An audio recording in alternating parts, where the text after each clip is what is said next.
Kaixo, ongi etorri bideo tutorial honetara. Gaur Canva erabiltzen ikasiko dugu, doako aplikazio bat. Interneten eta mugikorrean eskuragarri dagoena.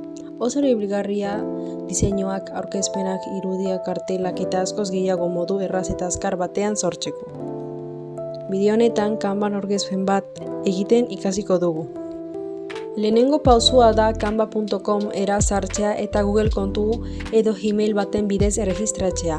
Behin barruan zaudenean hasierako orrian zen diseinu mota nahi duzun aukeratu dezakezu. Aurkezpena, kartela, bideoa eta bar. Kasu honetan aurkezpena aukeratuko dugu.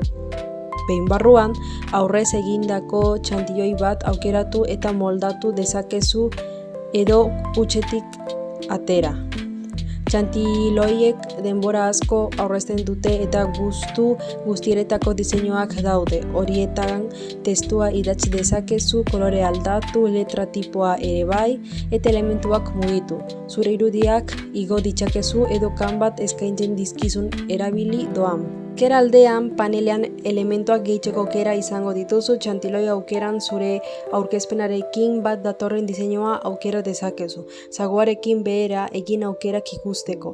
Goian kategoriez filtratu dezakezu edo bilaketa barrangako hitz bat idatzi, adibidez zientzia, eta Canvak gai horrekin lotutako diseinuak erakutsiko dizkizu.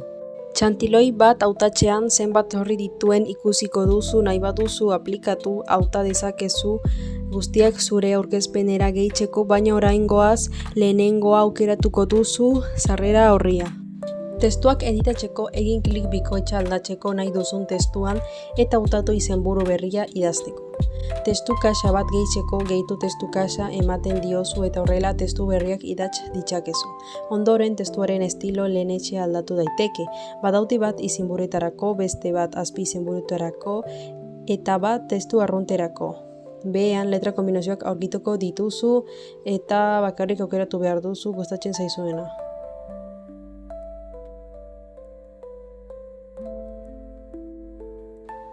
Testu bakoitza kasa berezi batean dago. Beraz, bakoitza bereizita edita daiteke. Halaber, kasa bat hautatu, eskuineko klik egin eta ezabatu hauta dezakezu nahi ez duzun elementuak kentzeko. Beste horri bat gehitzeko egin klik gainean eta hautatu gehitu horri berri gisa. Behean diapositiba bakoitza miniaturan ikusiko duzu aurkezpenaren ordena kontrolatzeko.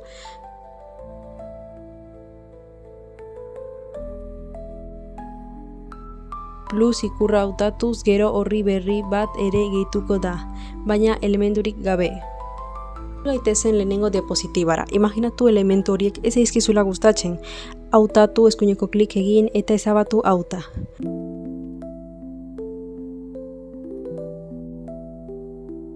Joan eskerreko panelera eta klikatu elementuak, aukeran. Han aurkituko duzu argazki, bideo eta animazio galeria bat. Hautatu gehien gustatzen zaizuna eta zure horrien agertuko da. Bilaketa barran bilatu nahi duzun irudia zehatz bat. Adibidez, marketing eta erlazionatutako irudiak agertuko dira. Hautatu gustukoena eta zagua erabiliz kokapena eta tamaina aldatuz.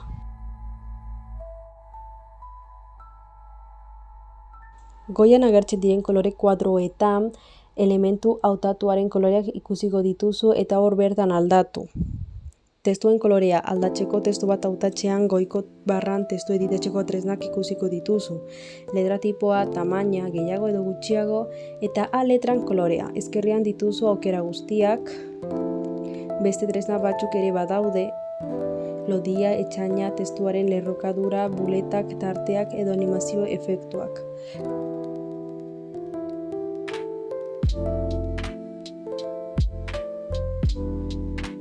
Canvak animazio eskaintzen ditu testuak edo irudiak efektuarekin sartzeko. Hautatu elementua, klikatu, animatu eta aukeratu gehien gustatzen zaizuna. Eta irudia edo diapositibako elementuetan klik egiten baduzu eta animatzeko aukeran sartzen bazara, aukera asko agertuko zaizkizu. Azkenik diapositiban klik egiten duzunean animatu aukera agertzen da, eta horrekin diapositiboen arteko trantsizioak ezarri ditzakezu. Zure diseinua amaitzean egin klik partekatu botoian eta gero deskargatu edo zuzenean YouTubeen edo sare sozialetan argitaratu dezakezu.